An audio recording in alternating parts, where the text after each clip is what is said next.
मेरा कोई न सहारा बिन तेरे, गुरुदेव संवरिया मेरे। मेरा कोई न सहारा बिन तेरे, गुरुदेव संवरिया मेरे। बचराम महाराज की जय, नंदू महाराज की जय, संत श्री नरेंद्र महाराज की जय, बचराम की जय।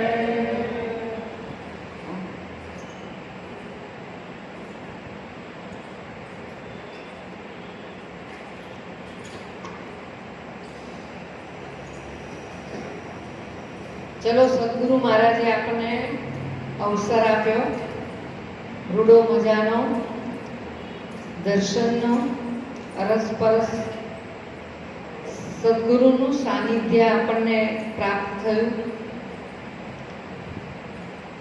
સંતોએ સદાયના માટે આપણને વર્તમાનને સિદ્ધ કરવા માટેની કળા આપણને શીખવી છે, એટલે એ કળાનો ઉપયોગ કરીને હાલ આપણે સૌ ભેગા થયા છીએ। આ સૃષ્ટિમાં દરેક જીવ મનુષ્ય અવતાર પરમાત્માની પ્રાપ્તિ માટે પ્રયત્ન કરી રહ્યો છે, એને શોધી રહ્યો છે, પણ સાકાર સ્વરૂપે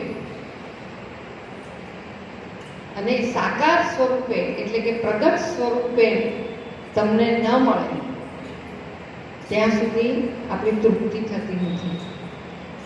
કારણ કે અનુમાને તો આપણે ભક્તિ કરતા જ આવ્યા છીએ।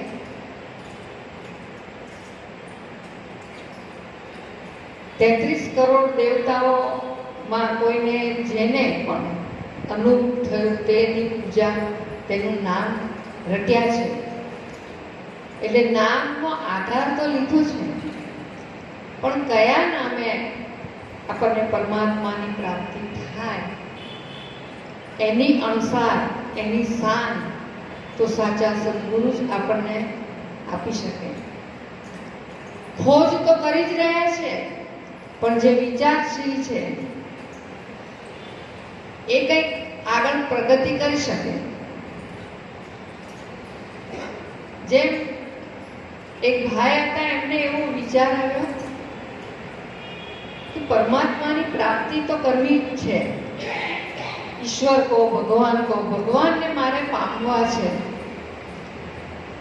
કારણ કે જ્યારે જ્યારે દુઃખ આવે છે ને ત્યારે આ ભગવાનની જ યાદ આવે છે, બીજા કોઈની યાદ આવતી નથી।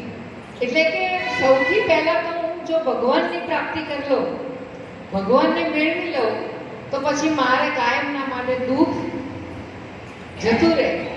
એટલે એને વિચાર કર્યો કે ભગવાનને હું ભજું તો ખરો, પણ હવે આપણે તો કેટલા બધા ભગવાન છે, 33 કરોડ દેવી દેવતાઓ છે, હવે આમાં મારે ભજવા કોને? શંકરને, રામને, કૃષ્ણને, એવા કેટલા દેવી દેવતાઓ છે। હવે મારે નક્કી કેવી રીતે કરવું કે મારે કયા ભગવાનનું ભજન કરવું? એટલે એને વિચાર કર્યો કે સૌથી પહેલા તો જો આરાધના કરવામાં આવે, પ્રસ્થાન કરવામાં આવે તો કોની કરવામાં આવે છે? સારા કામ હોય, ખરાબ ગમે તે કામ કરવું હોય તો કોની પહેલી પ્રસ્થાનનું હોય છે? કોનું? હા, તો કે ગણપતિ છે ને એ બધા દેવો કરતા બધા પાછળ અને ગણપતિની પહેલી પૂજા થાય છે। તો હવે એક કામ કરું, હવે આ ક્યાં 33 કરોડ દેવતાઓનું નામ લેવું, એની કરતા આજે સૌ પ્રથમ પહેલા જેનું નામ લેવાય છે એને હું ભગવાન સ્વીકારી લઉં, માની લઉં। એટલે ગણપતિની મૂર્તિ લઈ આવ્યા, ઘરે પૂજા પાઠ અર્ચન પ્રસાદી ધરાવે અને એ તો ભક્તિ કરવા લાગ્યા અને એકાકાર થવા લાગ્યા। 1 દિવસ, 2 દિવસ, 3 દિવસ, પછી ચોથો 5મો દિવસ આવ્યો એટલે ગણપતિનું વાહન કોણ? ઉંદર। હવે એને લાડુ ભાવે અને ગણપતિને ભાવે. એટલે લાડવાનો પ્રસાદ હતો એ પેલા ભાઈના ધ્યાનમાં ગયું કે પેલો ઉંદેડો ઘરમાં ફરતો હતો, એને ગણપતિના જે પ્રસાદ ધરાયો હતો એમાંથી એક લાડવો લઈ અને ગણપતિની મૂર્તિની ઉપર જે મુગટ હતો એની ટોચ ઉપર જઈ અને ઉંદેડો લાડુ ખાવા લાગ્યો. લાડુ તો ખાવા લાગ્યો પણ લીંડીઓ વેરતો ગયો. પેલાના ધ્યાનમાં ગયું, અરે જેને હું ભગવાન માનું છું, જેને લોકો ભગવાન પહેલું સ્થાન છે એનું, અને એના ઉપર આ ઉંદેડો એનું વાહન એ આટલું બધું કરે છે, કેર વર્તાવે છે એના માથે, તો આ તો કઈ બોલતા જ નથી. ઓહો, એના કરતા મહાન શક્તિશાળી સત્તાવાર કોણ કહેવાય? ઉંદેડો. એટલે કે એના કરતા તો ભગવાન આ મોટા. એની પૂજા કરવા માંડ્યા. થોડા દિવસ થયા ત્યાં તો બિલાડી બેન આવ્યા ને બિલાડીએ ઉંદરને મોઢામાં લઈ અને એનો શિકાર. ઓહો, આ તો ઉંદર દેવ કરતા તો બિલાડી દેવી મહાન છે. એટલે એની પૂજા કરવા માંડ્યા. એની પૂજા કરતા 2 દિવસ 3 દિવસ 4 દિવસ કરતા કરતા એક ગામનો ડાઘ્યો કૂતરો આવ્યો અને બિલાડીને શિકાર કર્યો. ઓહો, મને ખબર જ નહીં કે આ બિલાડી કરતા તો આ તો કૂતરો મહાન કહેવાય. આને ભેટ પડતા હવે કોની પૂજા કરું? ડાઘ્યા દેવની. શું નામ પાડ્યું? ડાઘ્યા દેવની પૂજા કરું. એટલે તો કૂતરાને હાર પહેરાવે ને એને ખવડાવે ને મસ્ત કરી દીધો. હવે એકવાર કામેથી આવતો હતો અને એની પત્ની રોટલા કરતી કરતી આટલો થંપો કર્યો રોટલાનો, અને રોટલાનો થંપો કર્યો તો અને ઓલો કૂતરાએ આવીને તરત જ જે રોટલા હતા એ મોઢામાં લઈને ભાગવા લાગ્યું. ત્યાં ઓલીએ જે ધોકો માર્યો તે બાવ બાવ કરતો કૂતરો પેલો જોઈ ગયો. મારા ઘરમાં તેવી સ્વરૂપ, મારી પત્ની મહાન, અને મને ખબર નહીં. આ તો ડાઘ્યા કૂતરા કરતા તો મારી પત્ની મહાન કહેવાય. લાય હવે એની પૂજા કરું. એટલે એની પત્નીને આસન આપે, હાર પહેરાવે, એની અર્ચન પૂજન કરે, આરતી કરે, પ્રસાદ ધરાવે. બોલી કે આખા દાડાથી ઉંદેડો બિલાડી કૂતરું કરે છે તો આનું મગજ ચસકી ગયું છે ભગવાન કરતા કરતા. એટલે કે આજે મારો વારો આવ્યો તો ના પાડે કે ભાઈ હું તમારી પત્ની, તમારે મને પગે ન લાગજો. આજથી તું મારી દેવી પરમાત્મા સ્વરૂપ ભગવાન. મને ખબર નહીં કે પ્રગટ સ્વરૂપે સાક્ષાત પત્નીના રૂપમાં ભગવાન મારા ઘરે બિરાજમાન છે. એમ કરતા કરતા કરતા મહિનો થઈ ગયો. એકવાર મહેમાન આવવાના હતા. હવે મહેમાન એના ખાસ ભાઈબંધ હતા. હવે ભાઈબંધને મહેમાન આવ્યા એમાં પેલા બેનથી થોડી ગરબડ રસોઈમાં થઈ ગઈ. હવે રસોઈમાં ગરબડ થઈ ગઈ, આગતા સ્વાગતામાં થોડી ભૂલ થઈ એટલે પેલા એ ઉઠીને જે તમાચો માર્યો, ઘર ભેગી થઈ જા, તારા પિયર જતી રહ્યા, તારું કઈ કામ નથી અહીંયા, આવા ને આવા બખેડા કરે છે. તો પેલી કે હું તમને થોડો પાછું માફી માંગુ. તમે તો મારા દેવોના દેવ કહેવાય. તમે તો મારા પતિ નાથ છો, મારા ભગવાન. હવે આ ઉંમરે હું મારા પિયરે ક્યાં જાઉં? માફ કરો, મને માફ કરો. તો કે મને પગે લાગે. લે, આના કરતા તો હું મોટો કહેવાઉં, આય મારાથી બીવે. આ તો જો મને તો જો કેવું કરે, ખોળો પાથરે માફી માંગે કેવું કરે છે. એટલે પછી કે ચાલો આજથી હું ભગવાન. એટલે એ તો એવું રટવા લાગ્યો કે આજથી કોણ ભગવાન? હું ભગવાન. કેમ કે આ તો મારાથી બીવે અને મને પગે લાગે એટલે હું મોટો. એમ કરતા કરતા ગામમાં બધાને શું કહેવા લાગ્યો? એ અહીંયા તો તને ખબર છે હું કોણ? ભગવાન. એમ બધાને કહેતો પડે. ગામમાં ખબર પડી ગઈ કે આ ગાંડો થઈ ગયો. એટલે આખા ગામમાં ખબર પડી ગઈ કે આ હું ભગવાન કરે.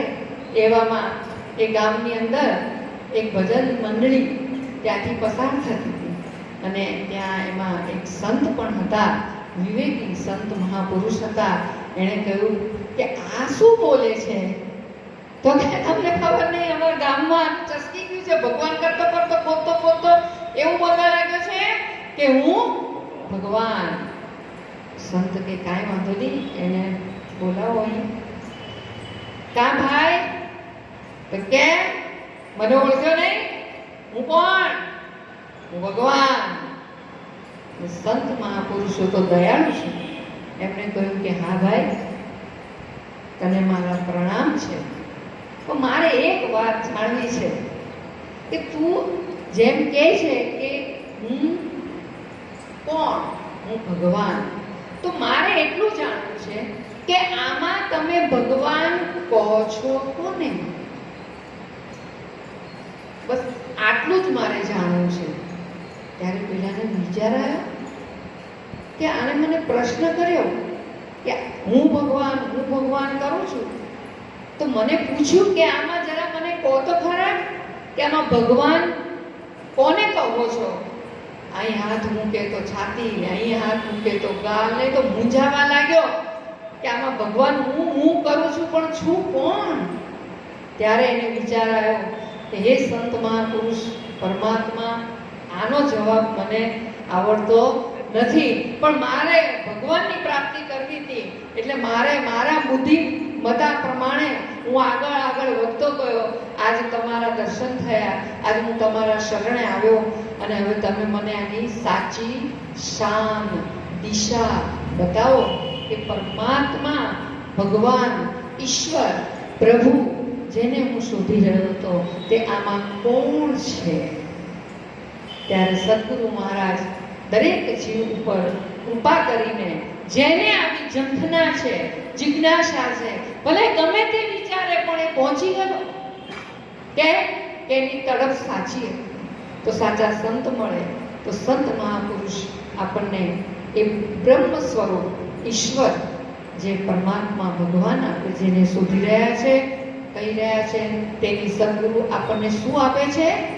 શાન આપે છે. અને એ શાન પ્રમાણે જો આપણે એક દિશા પકડી લઈએ તો જરૂર ને જરૂર આપણને હું કોણ છું એનો જવાબ આપણને મળી જાય. એટલે બચુરામ બાપુએ પણ કહ્યું છે કે સદગુરુની કોઈ શાન સમજી લો તો બ્રહ્મ તો જ્યાં કા ત્યાં હૈ. સદગુરુ મહારાજની આવી અસીમ કૃપાથી આપણને આ શાન સદગુરુએ આપી છે. બોલો સદગુરુ સાહેબની જય. ખૂબ સુંદર વાત કરી. કારણ કે વિચાર કરતા કરતા આગળ વધાય. વિચાર જ ના કરો તો આગળ વધાય જ નહીં. એટલે જેમ વર્ષાભાઈ કીધું કે આપણા ઉપર ખૂબ ખૂબ કૃપા કરી. કોણે કૃપા કરી છે? સંતોએ, બચુરામ બાપુએ. તો આ જગતની અંદર એવું કહેવાય, સરોવર તરોવર સંતજન ચોથા વર્ષે મેં પરમારથને કારણે ચારોએ દરિયા દેહ. સંત દેહ ધારણ કરી અને આપણા કલ્યાણ અર્થે આ જગતમાં આવતા હોય છે. અને આ જગતમાં આવ્યા પછી કેમ કરીને આ જગતનો જીવ આ સત્ય વસ્તુને જાણી લે. સત્ય વસ્તુને જાણી લે. એ સત્ય વસ્તુ જાણ્યા પછી એની મોજ માણી લે. એના માટે કાયમ પ્રયત્નશીલ રહેતા હોય છે. એટલે કહેવાય ને કે સંત સપૂત ને તુમડા ત્રણેયનો એક સ્વભાવ. તારે પણ ડૂબાડે નહીં, એનો તો તારવા ઉપર જ ભાવ. એટલે આવો ભાવ બચુરામ બાપુને થયો. અને બચુરામ બાપુએ આપણને એક સૂચન કર્યું કે સતગુરુની કોઈ શાન સમજી લે. સતગુરુની કોઈ શાન સમજી લો. બ્રહ્મ જ્યાં કા ત્યાં જેમ છે તેમ દર્શાયા. जैसी लहरी समुद्र केरी सागर लहर समाया.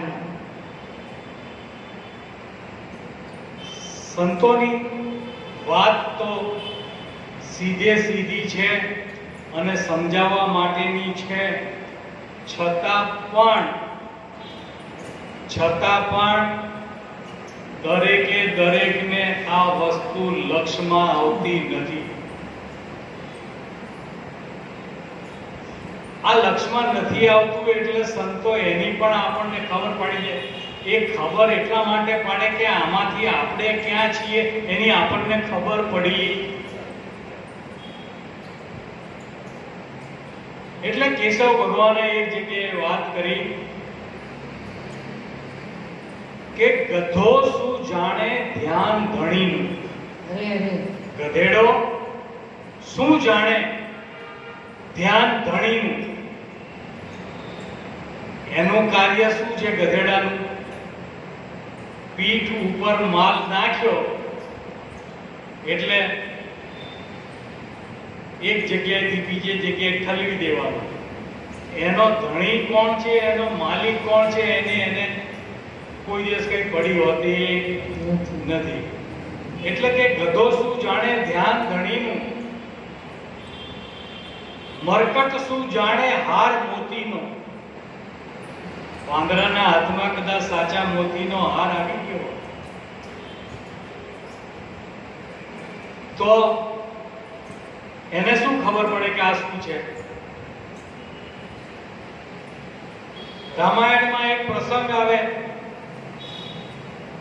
કે રામ પ્રસન્ન થઈ અને પોતાની માળા હનુમાનજીને આપે એટલે હનુમાનજી દાંતેથી બધા દાંત તોડીને મોતી બધા તોડે કે આ શું કરે છે, કે આમાં રામ ક્યાં છે? એમ મરકટના હાથમાં કદાચ મોતીનો હાર આવ્યો હોય તો એને કિંમત નથી હોતી. પછી કે સૂરદાસ શું જાણે રંગ રૂપને. જે જન્મથી જ સૂરદાસ છે એને રંગ શું ને રૂપ શું? એને તો કાળા રંગ સિવાય બીજો કોઈ રંગ કદી દેખાય નહીં. સૂરદાસને દેખાય પણ શું દેખાય? કાળો રંગ દેખાય. આપણે આંખો બંધ કરીએ તો શું દેખાય? બધા કે કઈ ના દેખાય. દેખાય. બંધ કરો આંખ, શું દેખાય છે જુઓ. શું દેખાય? આંખો બંધ કરીએ તો અંધકાર દેખાય. એમ સૂરદાસ શું જાણે રંગ રૂપને, બહેરો શું જાણે શંખનો નાદ શું છે. બહેરાને શંખ નાદથી શું ખબર? એમ કદાચ આપણે આ કોઈ કેટેગરીમાં આવતા નથી ને, કારણ કે સાંભળ્યા પછી જો એની અસર આપણા જીવનમાં ન જણાતી હોય તો હજી આપણે આ કેટેગરીમાંથી બહાર આવ્યા નથી. એટલે કેશવ ભગવાન જાણે કે કેશવ કહે મૂરખ શું જાણે ગુરુની શાનમાં. મૂરખ શું જાણે ગુરુની શાનમાં. શું વાત છે સદગુરુની શાનમાં. સદગુરુએ શાન આપી છે. શાન આપવા માટે શબ્દનો આધાર લીધો છે. શાન આપવા માટે શબ્દનો આધાર લીધેલો છે. પણ ફક્ત ને ફક્ત શબ્દને જ વાગોળતા રહીશું અને એની શાન જે કરી છે એ શાન તરફ આપણી દ્રષ્ટિ, આપણું લક્ષ્ય નહીં જાય તો શબ્દના ગૂંચવડામાં આપણે ગૂંચવાઈ જઈશું અને પછી એમાં ને એમાં કંટાળો આવે. શું થાય પછી? કંટાળો. આમાં તો કંઈ થતું નથી, આમાં તો કંઈ થતું નથી. એટલે માણસ શું થાય? રૂટીન કાર્યની અંદર કંટાળો આવે. તો શાન શું છે? જેમ આજે ત્રીજ છે ને, ત્રીજ છે, એમ બીજનો ચંદ્ર ઉગેલો હોય પણ આપણને સીધે સીધો બીજનો ચંદ્ર દેખાય નહીં. એટલે આવા સંત મહાપુરુષો હોય આપણને શાન કરે. શાન શેનાથી કરે? કે જે આપણને દેખાતું હોય એને પહેલા લક્ષમાં લાવે. કે સામે પેલો લીમડો દેખાય છે, એ તમને દેખાય છે લીમડાનું ઝાડ, કે આ લીમડાનું ઝાડ મને દેખાય, કે એમાં બે ડાળીઓ આમ આડી છે એ દેખાય છે, કે આ બે આડી ડાળ પણ દેખાય છે, કે એ બે ડાળની વચ્ચે જો તો ચંદ્રનો બીજ બે ડાળની વચ્ચે છે કે વચ્ચેથી જોવાથી એ દ્રષ્ટિમાં આવે એમ છે. હા, બે ડાળની આરપાર દ્રષ્ટિ કરો તો બીજનો ચંદ્ર દેખાય. એમ સંતોએ આપણને કીધું કે ઓહમ ઊંચા ચડે સોહમ સામા મળે. આ છે નિજ ધર્મની શાન. આ શાનમાં ફેરો માળા તો ઘટ ભીતર થાય અજવાળ.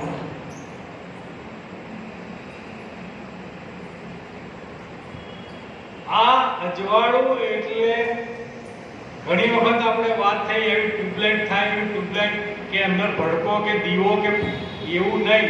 અજવાળું એટલે સમજણ. અને અહીંયા એટલા માટે બચુરામ બાપાએ સૌથી પહેલા કીધું કે સદગુરુની કોઈ શાન સમજી લો.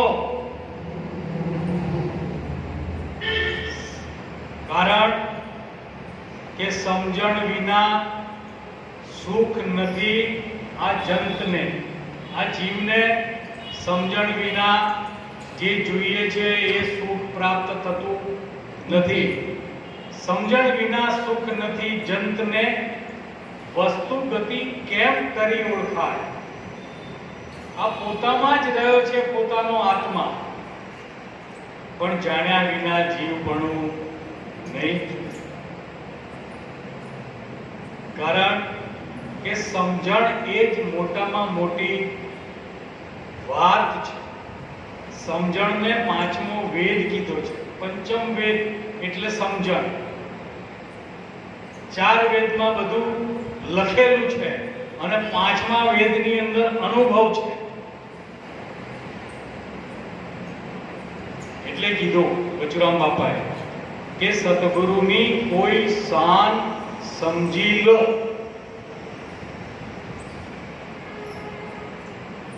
તો આ શાન કોણ સમજે?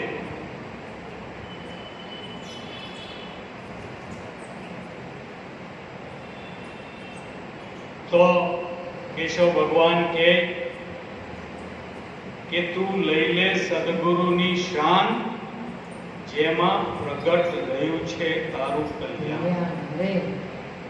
શાનમાં શું છે? આપણા જન્મનો ઉદ્ધાર, આપણા બધા જ પ્રકારના ભારનો બોજો ઉતારવાનું સાધન શેમાં પડેલું છે? આ શાનમાં પડેલું છે. તું લઈ લે સદગુરુની શાન, જેમાં પ્રગટ રહ્યું છે કલ્યાણ. તારા વિના બીજો નથી, આ છે ગુરુજીનું જ્ઞાન.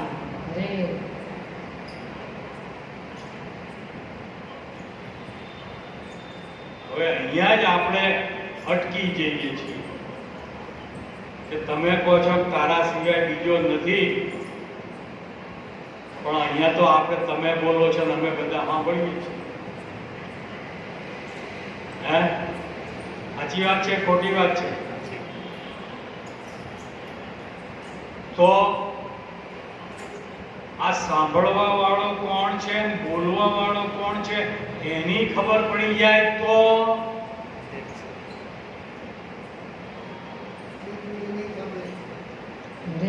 રેડિયો મર્ફીનો હોય, ફિલિપ્સનો હોય કે ગમે તે કંપનીનો હોય, પણ તમે સ્ટેશન એમાં એક લગાડો તો બધામાં એક હરખું આવે કે જુદું જુદું આવે? સરખું. કંપની જુદી હોય તો જુદું જુદું ના આવે? નહીં. એક સ્ટેશન લગાડો એટલે બધા કંપનીના રેડિયામાં એક જ આવે. આવે. એમ આ રેડિયા બધા જુદી જુદી કંપનીના ભલે હોય, પણ એમાં સ્ટેશન આ એક લાગુ પડી જાય તો સાંભળવા વાળો અને બોલવા વાળો જુદો નથી. અને આની ખાતરી કરાવવા માટે સંતો આપણને ફરી સમજાવે કે વાણી ન પહોંચે વેખરી, વેદ ન પહોંચે ચાર, ગુરુગમ થકી તે પદ પામતા, અનુભવ ઉઠે લગાર. અનુભવે તે પદ પામતા, તે પદ તુર્યાતીત, જ્યાં પોતે કીધું અને પોતે સાંભળ્યું. આ છે દ્રઢ અનુભવની રીત. તો આપણને એમ થાય કે અત્યારે બોલે છે ક્યાંથી? મોઢાથી. તો આ મોઢું બોલે? સાચું કહેજો. તો મોઢા વગર બોલવો જોઈએ. મોઢા વગર બોલો. આ મોઢું હોય પણ આની અંદર જે બોલનારો ના હોય તો આ મોઢું બોલી શકે નહીં. તો બોલનારો અને મોઢું આ બેની યુક્તિ થાય તો જ બોલાય. અરે અરે સમજી લેજો. એકલું મોઢું બોલી શકે નહીં. અને એકલું અંદરનો બોલનહારો બોલી આ મોઢા સિવાય બીજે ક્યાંયથી બોલી શકે? વાહ. કેમ? આ કાન અત્યારે સાંભળી રહે છે. કેમ કે અંદર સાંભળનારો ના હોય તો આ કાન હોય તો સંભળાય. એ બોલનારો અને ત્યાં સાંભળનારો એક છે. ઘાટ અનેક હોઈ શકે પણ એમાં અઘાટ વસ્તુ જે પડી છે એ સર્વમાં એક છે. અહીંયા મને ઉંસરીવાળા નથુરામ જે શાંત થઈ ગયા કોરોનામાં એની એક વાત યાદ આવે કે ટુ વ્હીલર, ફોર વ્હીલર બધી ગાડીઓ આવે. એ બધી ગાડીઓમાં ટાયરની સાઈઝ, કંપની બધી જુદી જુદી હોય. આવે. ટાયર ટાયર બધા જુદી જુદી કંપનીના આવે. સાઈઝ એ બધી જુદી જુદી કંપનીની આવે. એમાં ટ્યુબે બધી જુદી જુદી કંપનીની આવે. આવે. પણ બધાની અંદર હવા, બધાયમાં હવા એક જ હોય. એકની એક જ. એક છે.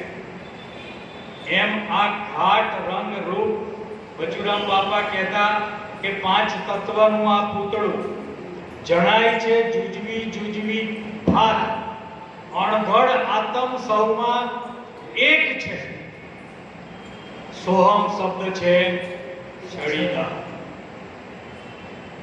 એમ આ સમજણની વાત સંતોએ કીધી છે કે સાન સમજી લો તો તું લઈ લે સદગુરુની શાન, જેમાં પ્રગટ રહ્યું છે કલ્યાણ. તારા વિના બીજો નથી. આ છે ગુરુજીનું જ્ઞાન. અને આ સમજણમાં તમે સમાઈ જજો. સમાઈ જવું એટલે પોતે આ સમજણની અંદર ઓતપ્રોત થઈ જવું, એક રૂપ થઈ જવું, સમજણમાં ઓગળી જવું. જેમ પાણીમાં મીઠું નાખો એટલે શું થાય? ઓગળી જાય. પછી મીઠું જુદું દેખાય ખરું? શું થઈ જાય? એક રૂપ થઈ જાય. એમ કેશવ ભગવાન કે આ સમજણમાં સમાઈ જજો તો ભેળા છે ભગવાન.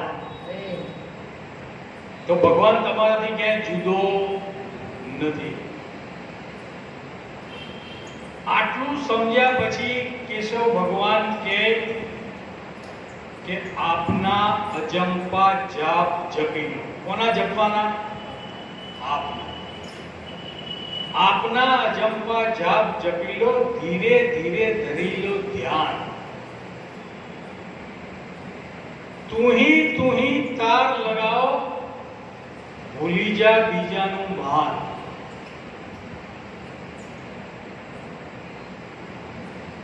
આટલું થાય પછી શું કહે છે કે આપ હો નિજ આત્મા. ત્યાં શું રહે છે તત્વ તમારું? આપ હો નિજ આત્મા.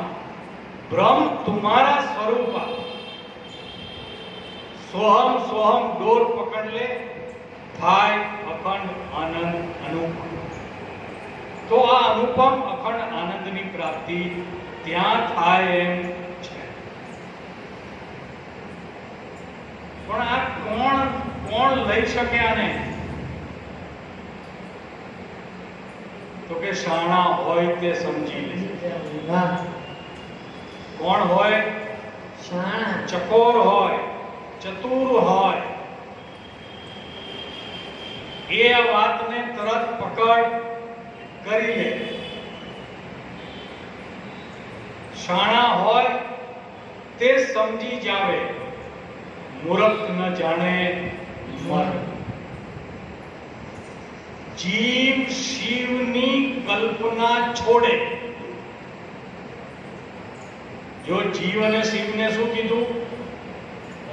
કલ્પના છે. કેમ કલ્પના કીધી? કે જીવ की शक्ति अज्ञान अविद्या. જીવ શેના લીધે કહેવાયો છે? અજ્ઞાનને લઈને, અવિદ્યાને લઈને. શિવ की शक्ति माया.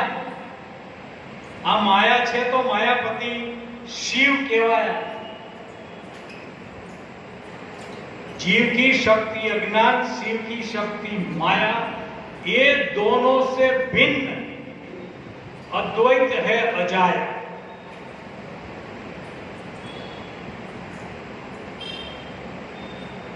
કેવા કીધા? અજાયા. અજાયા એટલે જેનો જન્મ ન થયો હોય એ અજાયા કહેવાય. તો આપણે તો હોઈ શકીએ જ નહીં. આપણો બધાનો તો જન્મ થયો છે ને. એટલે હા કે ના કહો, આપણા બધાનો જન્મ થયો છે. હે? હા, જો આ સમજ્યા કહેવાય. આપણો જન્મ નહીં. જન્મ કોનો? શરીરનો જન્મ. તો આપણે કેવા કહેવાઈએ? અજાયા. કારણ કે આપણો જન્મ થયો નથી. જન્મ શરીરનો થયો છે. તો જીવ શિવથી આપણે કેવા છીએ? ઉપર. જીવ અને શિવથી ઉપર. હે? जीव की शक्ति अज्ञान, शिव की शक्ति माया, ये दोनों से भिन्न अद्वैत है अजाया. जीव शिव कहवाय नहीं, હમ તુમ દો હે હાન, બે કહીએ ત્યાં હાનિ છે.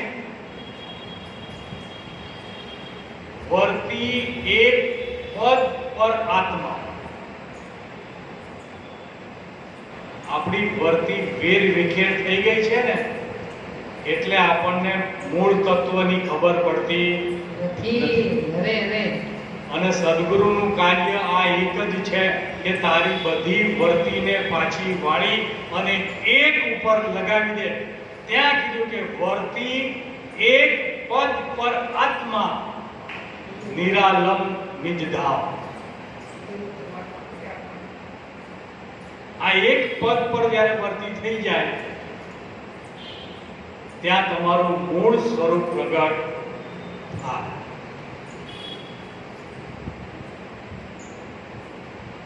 એટલે સતગુરુની કોઈ શાન સમજી લો, બ્રહ્મ જ્યું કા ત્યું દર્શાયા. જ્યું ક્યાં તું એટલે જેમ છે તેમ, જેમ છે તેમ. આ જેમ છે તેમ એટલે શું પાછું ખબર પડે?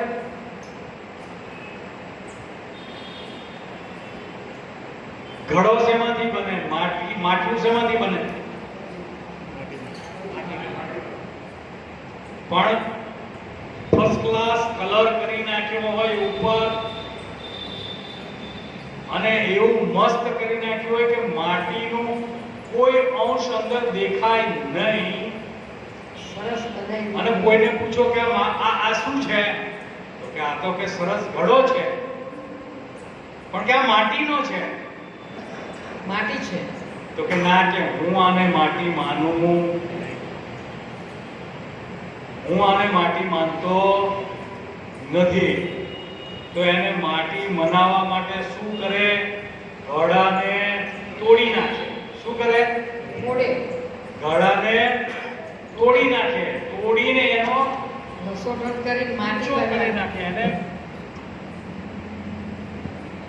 એનો ભૂક્કો કરી નાખે.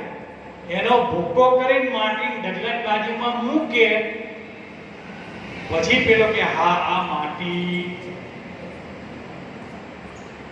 સદગુરુ આવો ભૂક્કો કરીને બતાવવાની વાત કરતા નથી. કેમ કે જો માટલું તોડી નાખે તો એ માટલાની અંદર ભરેલું શીતળ જળ પીવાનો લાભ જતો રહે. પછી મળે એનો ઉપયોગ ના કરી શકો. તો એનો ઉપયોગ કરી શકે નહીં. આ તો માટલું જે છે એ માટીથી કદી આગું પાછું થયું જ નથી એવી સમજણ આપે તો એનું શીતળ જળ પીવાનો આનંદ લઈ શકાય. હા, એટલે જેમ છે તેમ. હમણાં વર્ષાભાઈએ કીધું ને કે આમાં હું કોણ છું, હું કોણ છું. પેલો કે હું ભગવાન, પણ કેવી રીતે રહ્યો? આની શાન કબીર સાહેબે બહુ સરસ રીતે આપી છે. ખૂબ ખૂબ લક્ષ્ય દઈ અને વિચાર કરજો કે નામ વિનાનું કોઈ ઠામ નથી. અરે નામ વિનાનું કોઈ ઠામ નથી. ઠામ नाम के माही कहे कबीर धर्मदास को, नाम ठाम जुदा नहीं. હવે બલિહારી તમારે જે નામની કરવી હોય એ કરી લેજો.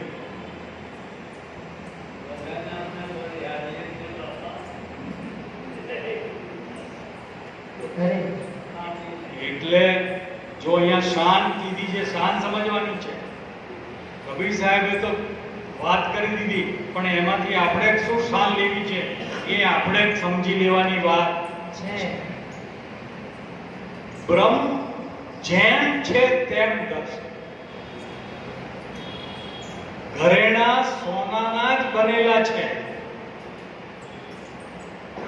પણ 100 ગ્રામ લગડીમાંથી બુટ્ટી બનાવી, બંગડી બનાવી, ચૂની બનાવી, બધું દોરો બનાવ્યો, કંદોરો બનાવ્યો, બાજુબંધ બનાવ્યો. શેમાંથી બનાવ્યો? સોનામાં. અને સોનામાંથી બનાયા પછી હાથમાં પહેર્યો તો આપણે એને શું કહીએ? બંગડી જ કહીએ. સોનું કહેતા, ચૂની પહેરી હોય તો ચૂની જ કહીએ, બુટ્ટી પહેરી હોય તો બુટ્ટી જ કહીએ. આપણા માટે બધા ઘાટ અલગ અલગ છે, નામ અલગ અલગ છે, પણ સોનીના ત્રાજવામાં જાય ત્યારે ભાવ શેનો થાય? સોનાનો. હા, તો આપણે શું બની જવાનું? સોની બની જવાનું. સોની એટલે સમજણવાળા વ્યક્તિ. સોની એટલે જેની મૂળ તત્વની અંદર દ્રષ્ટિ થાય એ બધા કેવા કહેવાય? પારખું કહેવાય.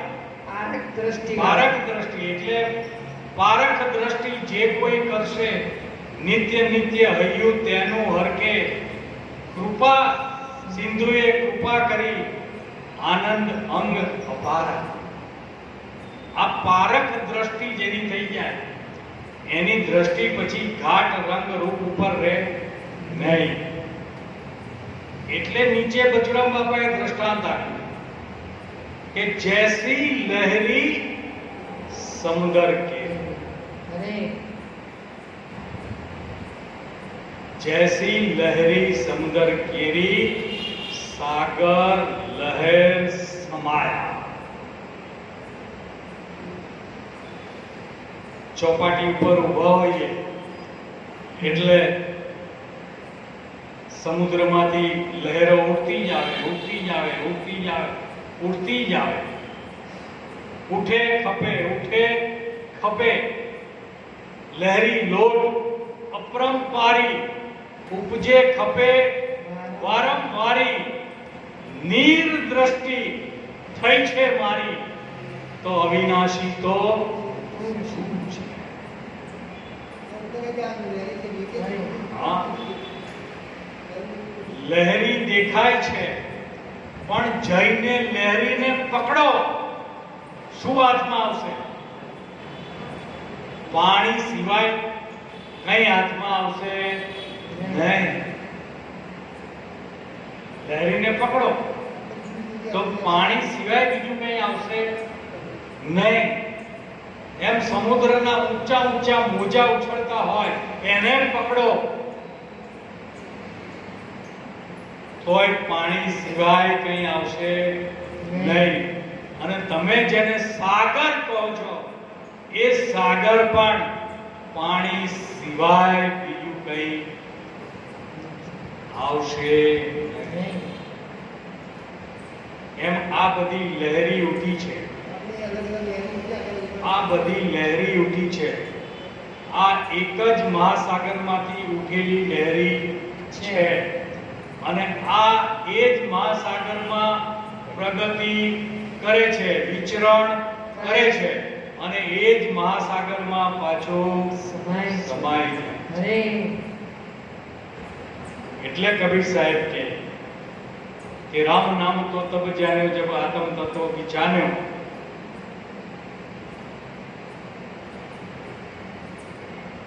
આ માટી કાચા કુંભ જળમાંહી ભર્યા, બહાર ભીતર ભર્યા છે પાણી. લહેરી ઉઠી હોય એની આગળ શું હોય? પાણી. પાછળ શું હોય? એમ ઘડો કદાચ સરોવરમાં, નદીમાં, કૂવામાં ડૂબાડેલો હોય તો ઘડાની અંદરના પાણીને શું કહીશું? આજુબાજુનું નદીનું કાચા કુંભ જળમાહી ધરિયા બહાર ભીતર ભર્યા છે પાણી ફૂટ્યા કુંભ જળ જળમાહી ભળિયા સોગત વિરલે જાણી કોણ મરે કોણ અવતરે કોણ મરે કોણ અવતરે जल की लहरी जल से निपजी कोण तरे અને કોને તારે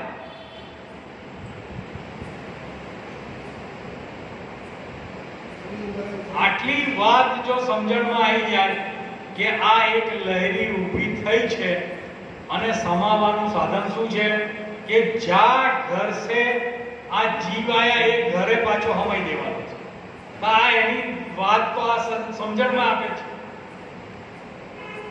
કે જ્યાંથી ઉપજ્યું છે ત્યાં જ સમાવાનું થાય છે બીજું કંઈ કરવા પણ હોતું નથી એટલે જ્યારે ખબર પડી જાય કે લહેરી અને સાગર જુદા નથી બચરામ બાપાએ ભજનમાં કીધું છે કે તરંગ ચાલ્યો સમુદ્ર શોધવા તરંગ ચાલ્યો સમુદ્ર શોધવા મન થયું એને મળવા જેમ આપણને મન થાય છે પરમાત્માને શોધવો છે પરમાત્માને મળવું છે તો આપણી દશા પણ પેલા તરંગ જેવી છે કેવી છે તરંગ જેવી છે કે તરંગ ચાલ્યો સમુદ્ર શોધવા આપણે પણ પરમાત્માને શોધવા માટે ક્યાંક ને ક્યાંક હાફા મારીએ છીએ મન થયું એને મળવાનું હમણાં વર્ષાબાઈએ કીધું ને કે મારે દુઃખ મટાડવું હોય તો પરમાત્માને મળવું પડે એમ મળવા માટે પણ પ્રયત્ન કરવા માટે મન થયું તેને મળવાનું પણ બચુરામ બાપાએ ત્યાં કહી દીધું કે શોધે સમુદ્ર સમજ વિનાનો હા પોતે છે છતાં ખબર નથી એટલે આ ખબર વિનાનો બધે ખોળ્યા કરે છે ખબર વિનાનો ખોળે છે તો ક્યાંથી મળે હા શોધે સમુદ્ર ખબર વિનાનો આ ભ્રાંતિમાં ઘણું ભટકાવ બસ આ ભ્રાંતિ થઈ અને ભટકાવ ચાલુ થઈ એટલે બચુરામ બાપા કે સદગુરુની કોઈ શાન સમજી લો બ્રહ્મ જેમ છે તેમ જૂ કા ત્યું દર્શાયા जैसी लहरी समंदर केरी सागर लहर समान भ्रांति माही जगत भरमाया भ्रांति माही जगत भरमाया झूठ में झूठ मिलाया आવું ક્યાંથી થયું ભ્રાંતિમાં અને ભ્રાंति ક્યાંથી થઈ कर सदगुरु की सेव और सब झूठी बाजी देख पतंग को रंग तापर मनवो भयो राजी सत शब्द नव सोधिया झूठ झूठ को धाय आप अपन की खबर न की दी कहां से आया कहां जाए જેમ છોકરાઓ પતંગિયાના રંગબેરંગી રંગ જોઈ અને એને પકડવા દોડે પણ જેવું પતંગિયું હાથમાં પકડે એવું એ રંગ કેવો હોય બિલકુલ કાચો તરત જ પતંગિયું મરી જાય આ પતંગિયાનો રંગ જોઈ આ રંગ રૂપ જોઈ અને આપણે આ ભ્રાંતિમાં પડ્યા કે આપણને પહેલી ભ્રાંતિ એ થઈ કે મારો જન્મ થયેલો છે. વાહ, આ ભ્રાંતિ એક જ થઈ કે મારો જન્મ થયો. વાહ. પછી એમાં પહેલું જૂઠ આપણે મિલાયું કે આ દેહ હું છું. આ પહેલું જૂઠ, આ જૂઠું છે કે દેહ હું છું. એ જૂઠામાં જૂઠી વાત છે. પણ આ એક જૂઠ આપણે ધારણ કરી લીધું કે આ દેહ હું છું. પછી તો જો લાઈન લાગી. આ દેહ માટે બધું જ કરી છૂટ્યા, કઈ બાકી રાખ્યું? બધું શેના માટે કર્યું? હા, પણ આ એક જ જૂઠ આપણે ધારણ કરી લીધું. આ એક જૂઠ, પછી એમાં બધું જૂઠ મિલાવતા ગયા. ડબ્બા જોડાતા ગયા. આ દેહ હું છું એવું ધારણ કરી લીધું એટલે આ દેહના માતા પિતા એ મારા માતા પિતા થઈ ગયા. આ દેહના સગા સંબંધી બધા મારા સગા સંબંધી થઈ ગયા. આ દેહના દ્વારા જે કંઈ ભેગું કર્યું, આ દેહ દ્વારા જે કંઈ ભેગું કર્યું એ બધું કોનું? મારું. અને પછી એ ભેગું કર્યું એને હાચવવા માટેની જવાબદારી એમાં ઓછું ના થાય એની જવાબદારી આ એક જૂથમાં પછી ઉમેરો કરતા જ ગયા અને એમાં વધારો કરતા ગયા. અને એક વસ્તુ સાંભળી લેજો કે જૂઠું જ્યાં છે ત્યાં ભય હોય ને હોય. જૂઠ હંમેશા ભય પ્રેરિત હોય.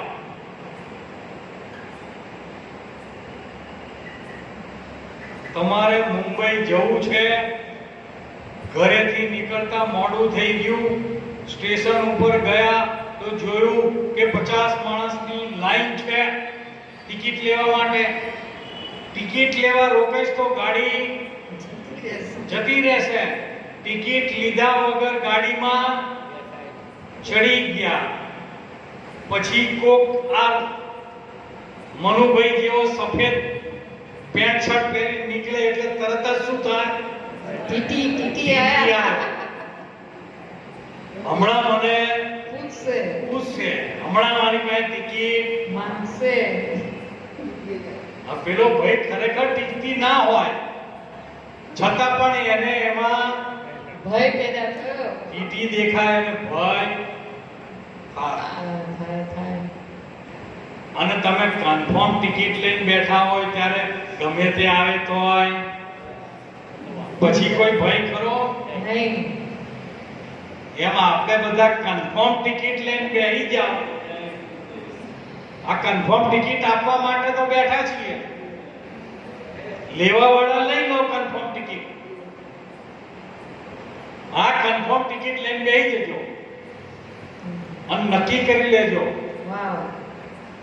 નકર ગાડી તો ઉપડી જશે. ગાડી તો એના સમયે ઉપડવાની જ છે. એટલે ભ્રાંતિમાંહી જગત ભરમાયા, જૂઠમાં જૂઠ મિલાયા. પછી એટલું બધું જૂઠ થઈ ગયું કે સાચી વસ્તુ પછી જાણવાની કઈ યાદ જ નથી આવતું. પછી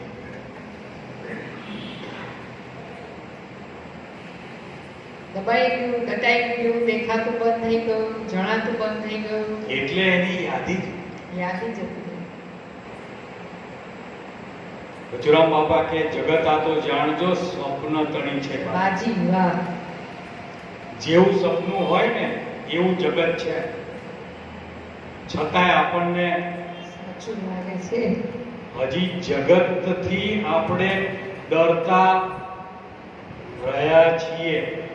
શું કહેશે લોકો, શું કહેશે લોકો એટલે જગત, અને એનાથી આપણે સતત ડરતા રહીએ છીએ.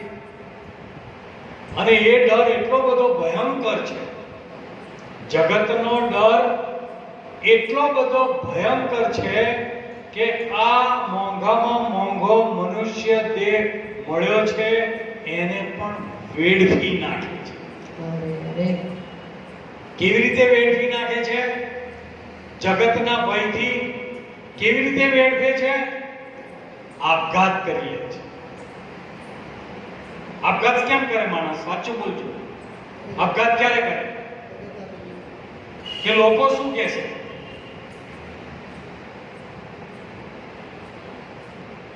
વિદ્યાર્થીઓ આપઘાત કેમ કરે? 10મા ધોરણમાં 99% માર્ક આયા હોય અને 12મા ધોરણમાં એક વિષયમાં જો નબળું પેપર ગયું હોય ને એને એમ થાય કે આમાં હું નપાસ થઈશ, અને હું નપાસ થઈશ તો મારા મા-બાપ શું કહેશે, મારી બહેનપણીઓ શું કહેશે, મારા ટીચર શું કહેશે, અમારા આડોશી પડોશી શું કહેશે.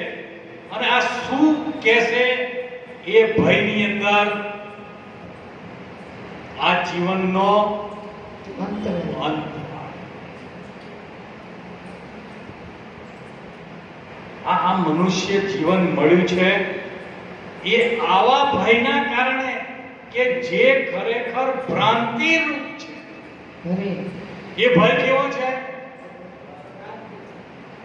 સપનામાં આપણા ઉપર કોઈએ પ્રહાર કર્યો હોય કે હિંસક પ્રાણી આપણી પાછળ પડ્યું હોય, આપણે દોડવા જઈએ તો દોડાય નહીં, બૂમ પાડવા જઈએ તો બૂમ પડાય નહીં, અને હમણાં જ પેલો પંજો મને મારશે મારશે મારશે અને આપણી આંખ ખુલી જાય તો શરીરે પસીનો વળી ગયેલો હોય પણ જાગી ગયા પછી એ મને મારશે એવો ભય રહે ખરો? નાશ થઈ જાય, બચી ગયો. પણ સપનું હતું ત્યાં સુધી એ ભય હતો ને એ ભયના લીધે પસીનો આખા શરીર ઉપર થઈ જાય. થાય કે ના થાય? પણ જાગી ગયા પછી તો બસ આટલું જ જાણી લો, જગત આ તો જાણજો સ્વપ્ન તણી છે બાજી, સૂતેલાને સાચી લાગે. આપણે બધા વિચાર કરજો, આપણે કેવા છીએ? આપણને સદગુરુએ જગાડી દીધા છે. સૂતેલાને સાચી જ લાગે, ઉઠ્યા એને નથી એને એંધાણી. એમાંનો એકેય અંશ પછી ઉઠ્યા પછી રહેતો નથી. એટલે જાગો, જાગી જાઓ, ઉઠી જાઓ. આ અવસર આપણો છેલ્લો છે.